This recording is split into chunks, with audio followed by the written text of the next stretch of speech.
Hello everyone, this is Funny Dheeraj. Welcome to Perseverance IAS. This is our daily editorial analysis class for 30th September 2021. If you are new here, please do subscribe to the channel, turn on the notification by clicking on the bell icon. Please do like the video and do share the video with your friends who are similarly preparing for competitive examinations. Now let us begin with the article for today. Bureaucracy's Digital Challenge. Indian bureaucracy is currently going through a monumental transformation, not only in terms of how it is functioning, its role in society, the parameters under which it used to work, and the parameters that it is supposed to work, and the parameters that is uh, meaning the functioning of Indian bureaucracy as a whole is changing. There are multiple reasons for it, and one of the primary reasons we are seeing a lot of shift or transformation in Indian bureaucracy is its shift from a desk based job to a digital job. When we say that the shift is happening from a desk to a digital ecosystem, it is not only limited to transformation of e-offices, e-governance, but also the concept or the component of social media inserted into it. So we are seeing a lot of states, a lot of departments adopting e-governance and e-office mechanisms. Meaning earlier whatever the paperwork that was being done from a desk, now a bureaucrat, a civil servant is carrying the same task through his phone, through his laptop, through his digital tablets, through e-office by way of e-governance, or because of e-governance through e-office. But that is not the only component, as I said. It also includes digital spaces, particularly use of social media. They are using technology in every aspect of their work. They are using digital technologies in every aspect of their work, and it includes social media. Now, bureaucracy itself is divided into two groups, or two. The bureaucracy itself has two opinions among its peers. One set of or one group of civil servants, both former and serving civil servants, think that social media is a good component, meaning social media is good for bureaucracy. Social media is good for a civil servant. They can use it for good things. The second group in bureaucracy holds the opinion which is against social media. They don't like social media. They don't want social media to be used by civil servants to carry out their official work. What is the reasoning for it in both cases? In the case of those who are favoring civil servants using social media to carry out their official work or use social media in official capacity, they are saying that it brings in transparency, it brings in accessibility. There are many advantages of civil servants using social media. But similarly, what is the reason for the other group which is against the use of social media by civil servants? What is the reason for them to oppose these social media platforms? They say that bureaucracy means anonymity. You don't know the person, but the work is getting done. That is their idea. Bureaucracy is defining feature, not future. Defining feature of Indian bureaucracy is anonymity. So they are saying that whatever the defining feature, which is anonymity of Indian bureaucracy, is getting destroyed because of use of social media. Right? It is getting compromised, and that is not good for Indian bureaucracy. That is why they are saying that social media is bad for civil servants. So, you know what anonymity means, right? You know the definition of anonymity. Anonymity means condition of being anonymous, right? You don't know anything. There is no defining structure. You don't know the identity of a person who is doing the work or who is not doing the work. So that is why they are saying that in the process of using social media, the defining feature of Indian bureaucracy, that is anonymity, is being lost.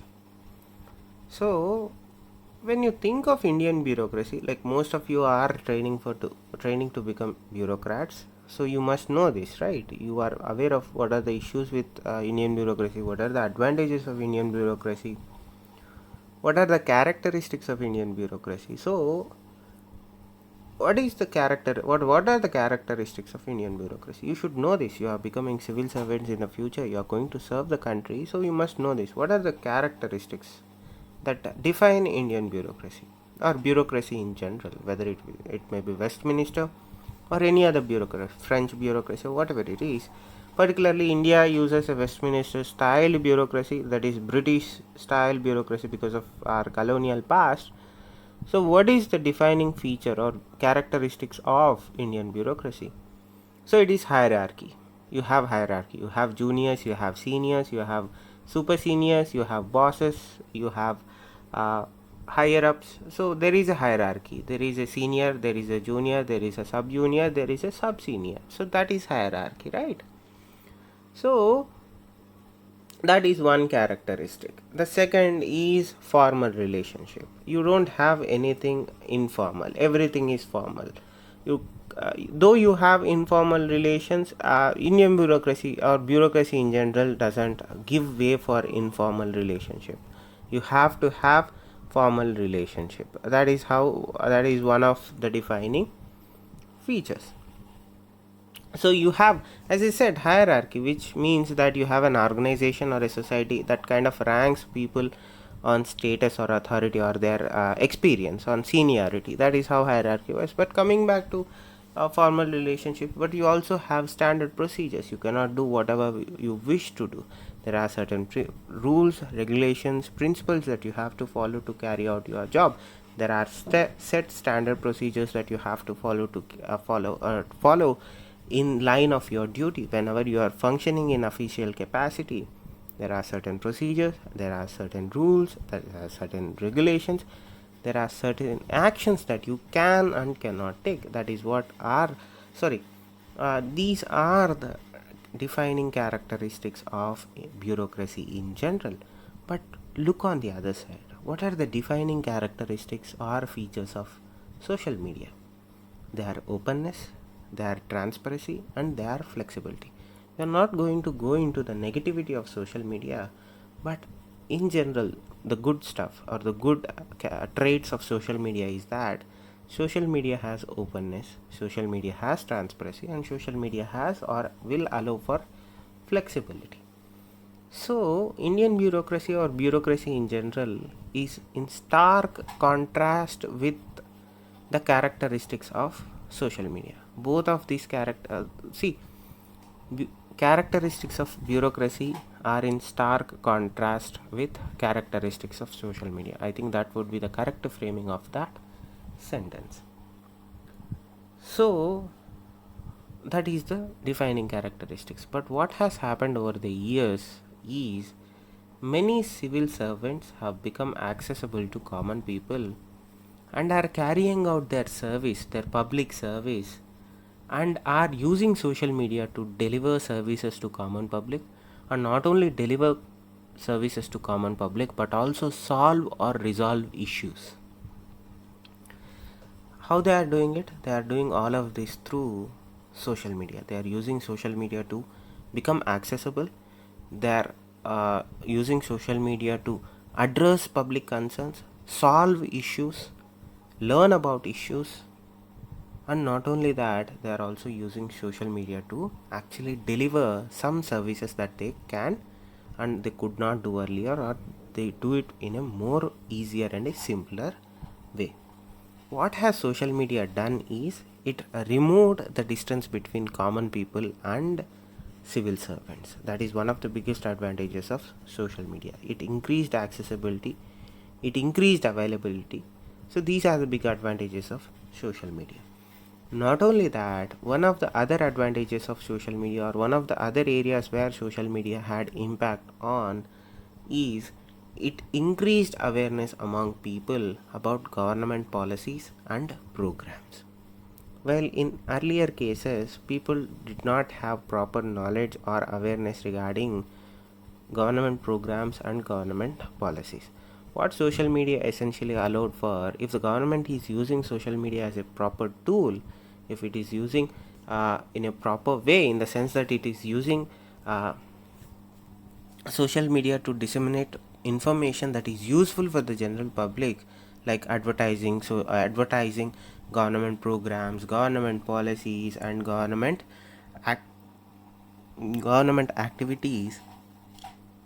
The awareness in general public in regards to government functioning automatically goes up, and social media has been uh, kind of providing a platform to do that, to improve awareness or to increase awareness among public, among common population, about government policies and government programs.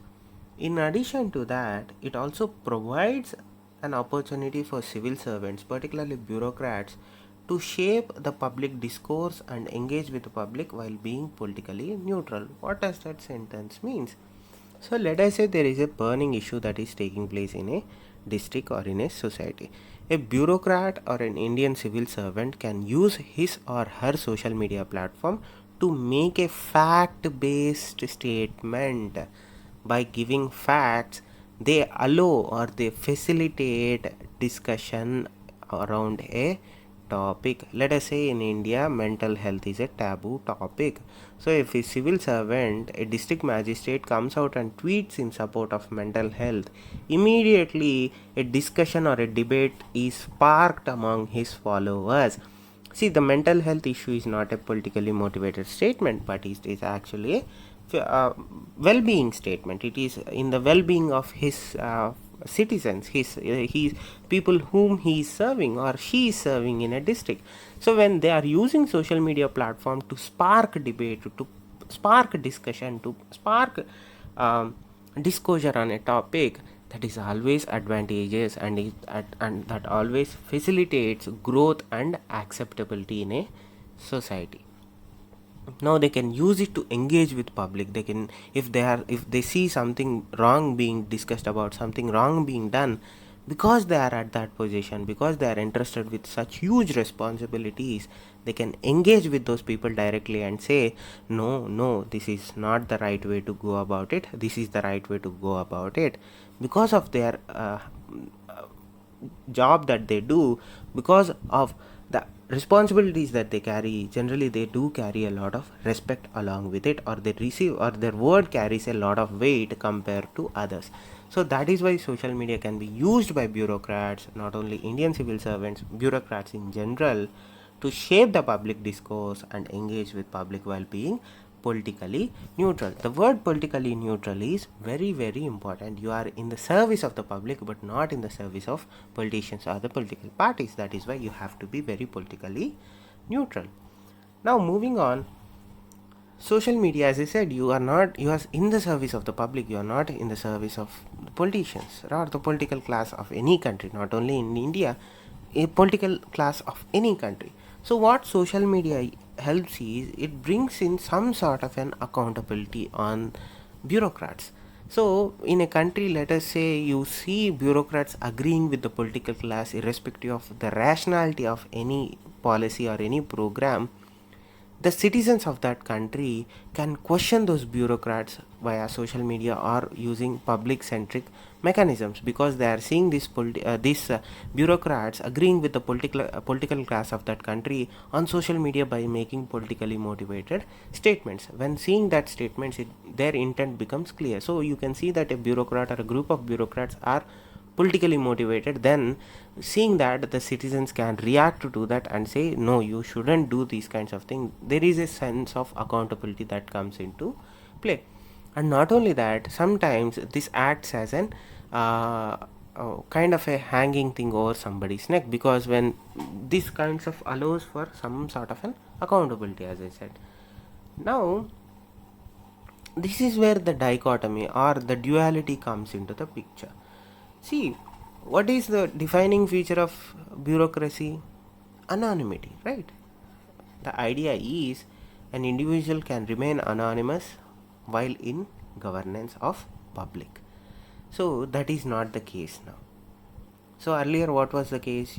People didn't know who you were, what was your motives, what were your intentions, where you came from, why are you doing this for.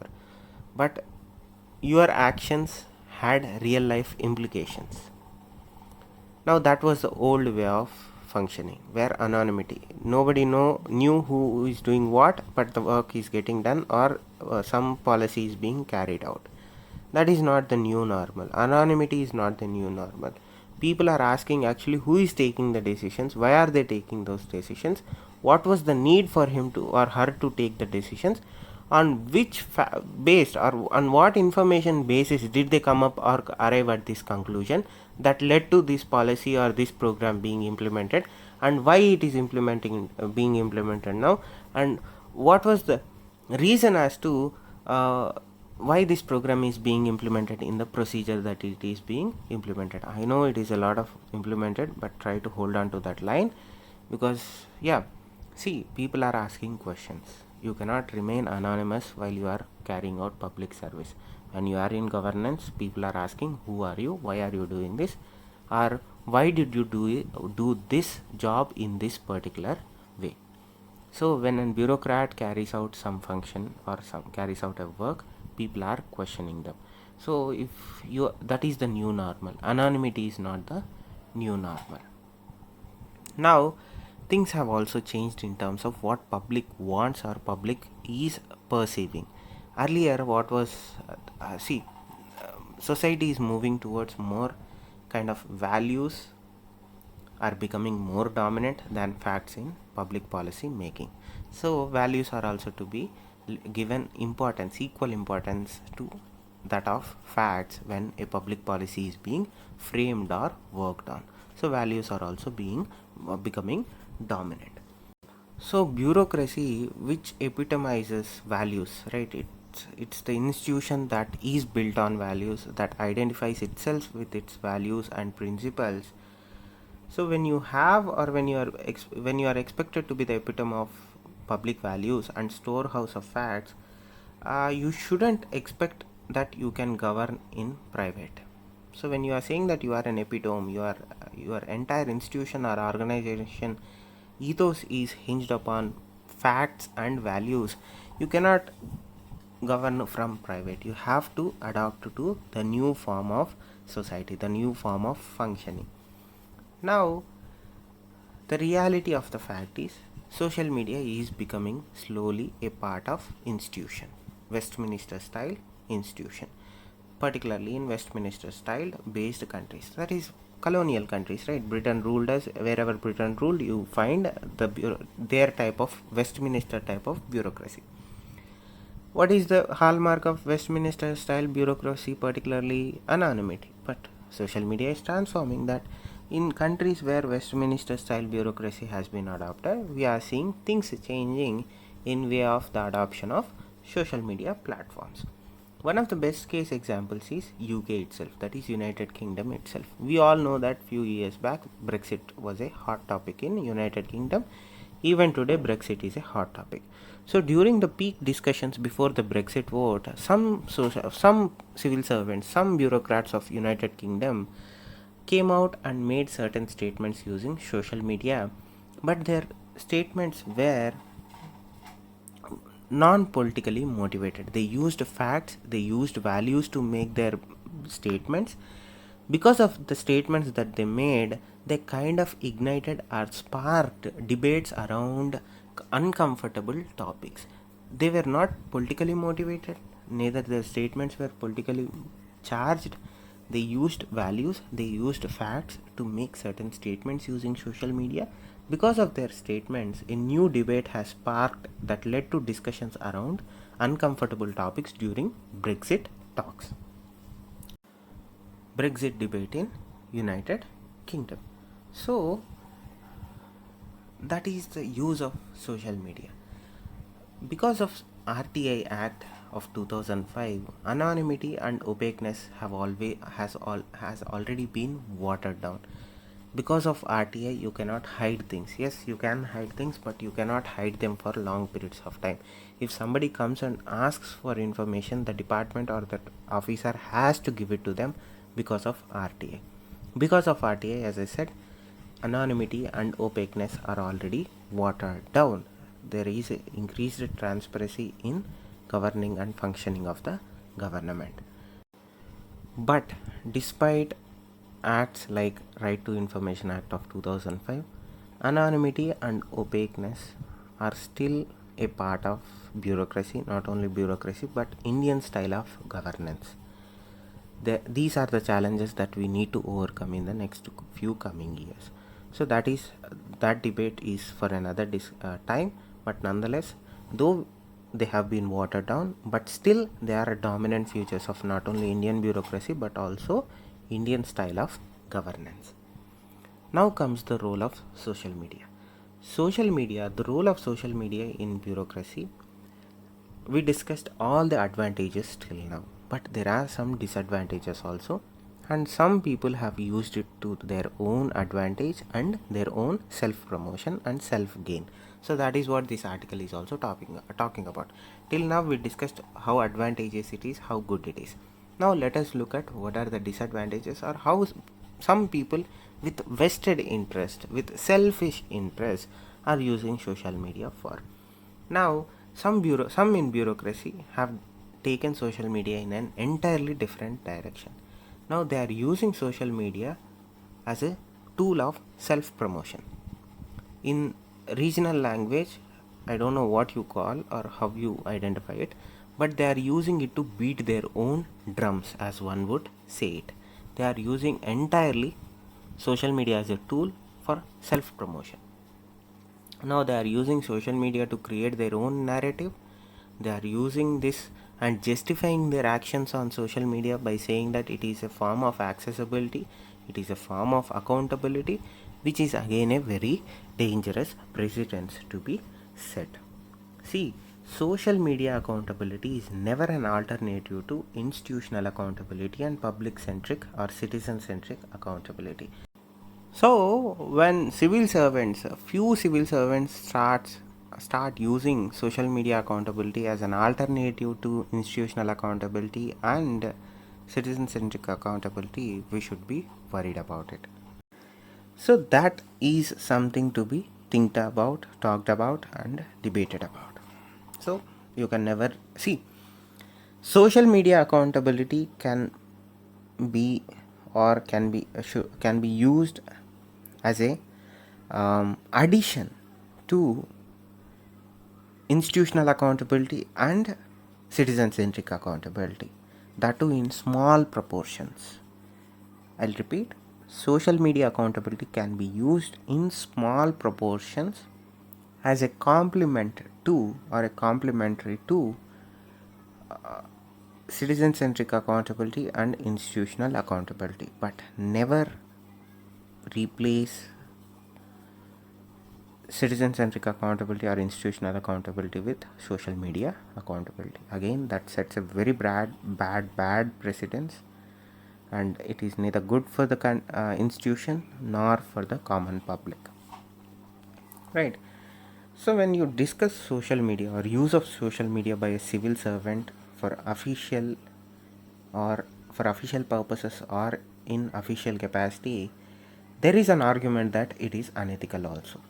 Because the unethical, why they say unethical is, you are sitting in your office, tomorrow you are a civil servant, you are posted as a DM to whichever city it is, whichever town it is, your district it is, you are posted as a DM to that district. So you are working from your office, you are sitting in your office, and you are using social media on your phone or your on laptop to post photos of the review meeting that you have conducted, or you are posting videos or short clips of the field visit that you carried out yesterday or in the morning. So when you are posting that clips or using social media to engage with people, see again, it's wrong of me to say posting photos. Let us say you are going through grievances on social media, okay? So you start a hashtag called Monday DM or DM Monday, meaning every Monday from 9 to 11 o'clock in the morning, you take queries, issues from citizens on social media. So while you are going through that social media field, trying to pick out issues, try to solve issues outside your office, there are some villagers who traveled from far off to meet you and make their case, meaning to explain the problem. Sir, this is our problem. We have traveled far from far place.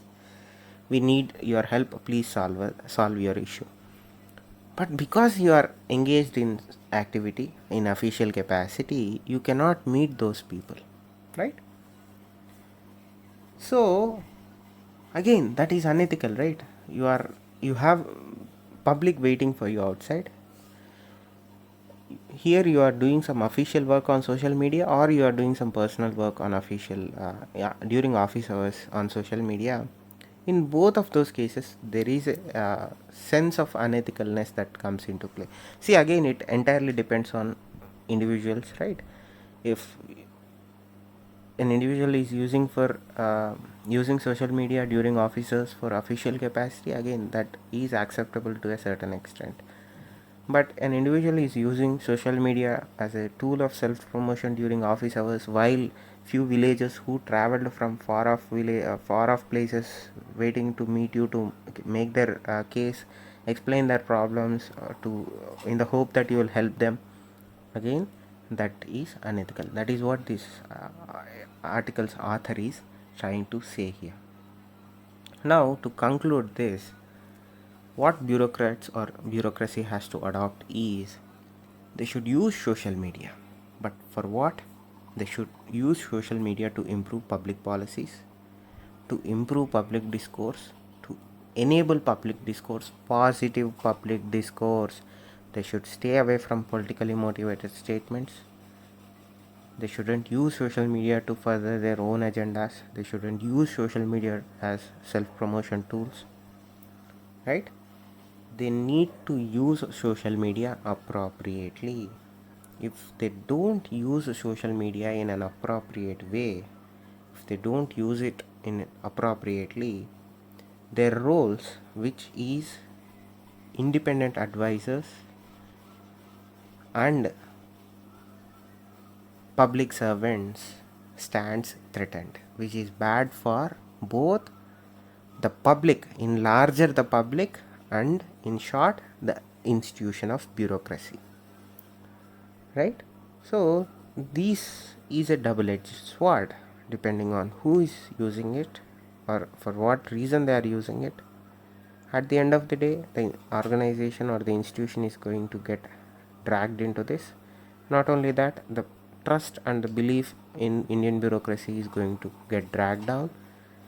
At the end of the day, the public are the sufferers. So that is why it should be used in a proper and an appropriate manner with proper safeguards in place. You cannot impose safeguards. It has to be imposed by themselves. Self-imposed safeguards on the users of social media by civil servants. So this is the article for today. Hope you have understood it. If you have any doubts in regards to this or in regards to any other editorials, please do use the comment section to ask questions. I will answer those questions for you. If you find any topic difficult, please pose them as questions using the comment section. I'll try to explain through some. If many questions are asked, I'll try to make a combined video explaining what are the topics that you find finding difficulty with. Please do subscribe to the channel. I have another channel called Perseverance IAS Podcast, where I am trying to post revision clips for competitive exams. Please do subscribe to that also. I also have an Instagram channel. Yes, Instagram can be used for education, and that doesn't take much time. Again, similar thing is being done in Instagram. I am trying to carry out live sessions on Instagram. Please do follow me on Instagram at FunnyDheeraj. Please do subscribe. Thank you. Stay safe. Namaste.